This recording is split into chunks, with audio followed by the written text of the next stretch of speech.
Hello Libra, Sun, Moon, Rising, and Venus signs. Kamusta kayo? Sana po nasa mabuti kayong kalagayan.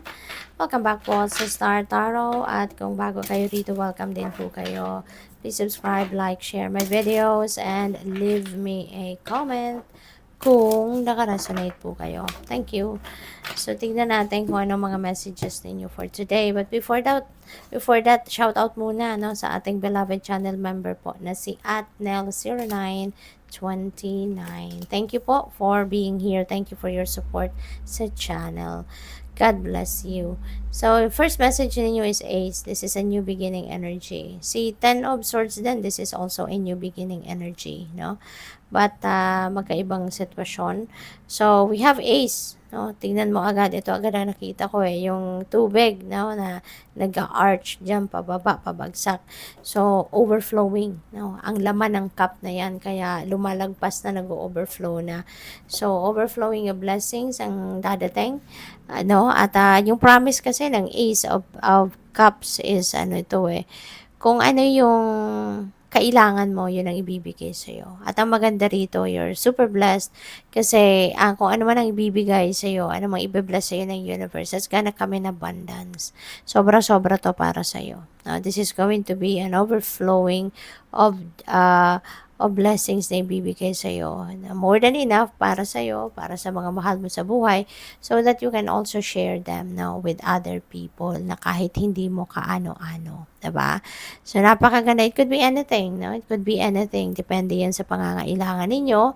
At kung ano yung kailangan ninyo sa ngayon, that will be met. Alright? Kaya napakaganda. So, sa sobrang tuwa ninyo, syempre, sa overflowing of blessings na maaaring dumating dito, you will also be filled with joy and happiness in your heart. Kaya, at saka malambot ang puso mo, no? You're very kind then, Libra. You have that purity of intentions in your heart as well. You have that kindness as well. Kaya ka binibiyayaan because, generous ka din, compassionate ka. So, now is also the time for moving on. For some of you, Libra, na merong ganitong sitwasyon na nasaktan kayo in the past, as in, narinig ko siniraan. So, maaari ang iba sa inyo rito, siniraan ng kung sino man.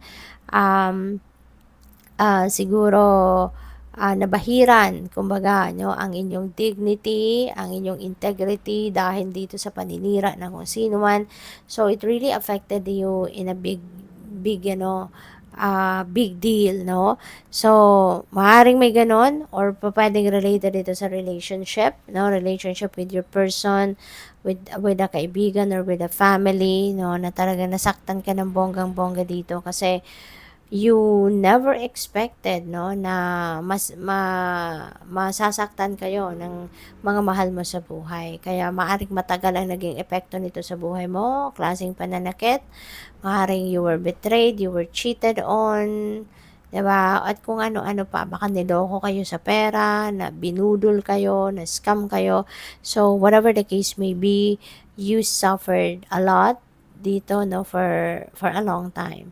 Pero ngayon, marirealize mo na na tama na.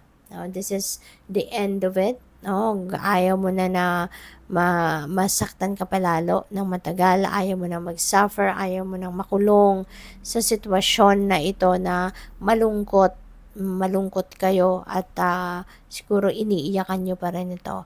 So ngayon, maybe now is the time that you are going to get up, no, on your feet and you want to start a new life.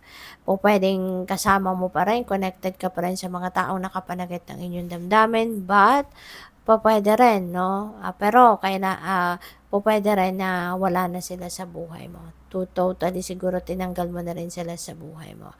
So whatever the case may be, now is the time for you to start healing and you are ready to move on with your life and start a new life. So good for you. We have 5 of swords.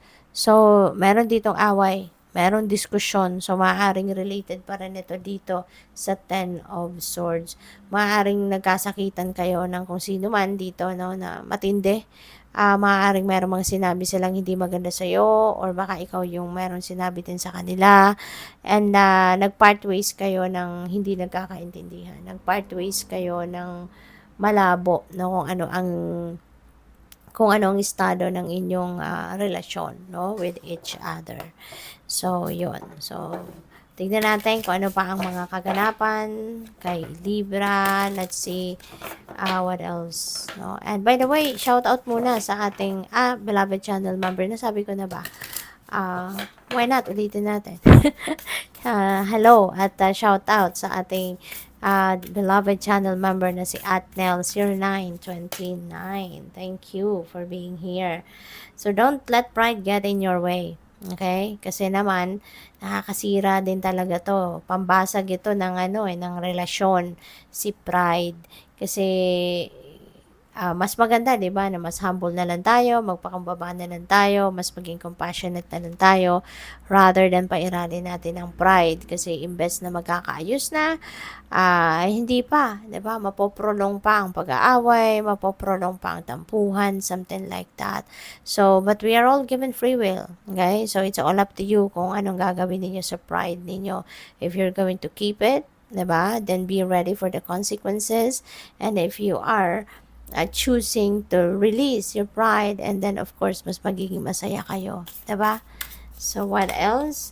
We have a time to give rather than take. Ayan. See, I told you, you're going to be very generous, you're very compassionate, you have a good heart, you know, with all the blessings, no? The abundant blessings na paparating sa inyo, talagang yan ay hindi ninyo sasarilinin. You are going to share them with other people, which is really good. We have conclusions are within reach. Ayan. So, this could be related to these two energies na talagang, malapit mo ng tapusin or malapit mo ng putulin. You know, ang kung anumang connection mo sa mga sitwasyon na ito na nakapanakit ng inyong damdamin. So, good luck sa'yo. Thank you for watching. Love and light. Namaste.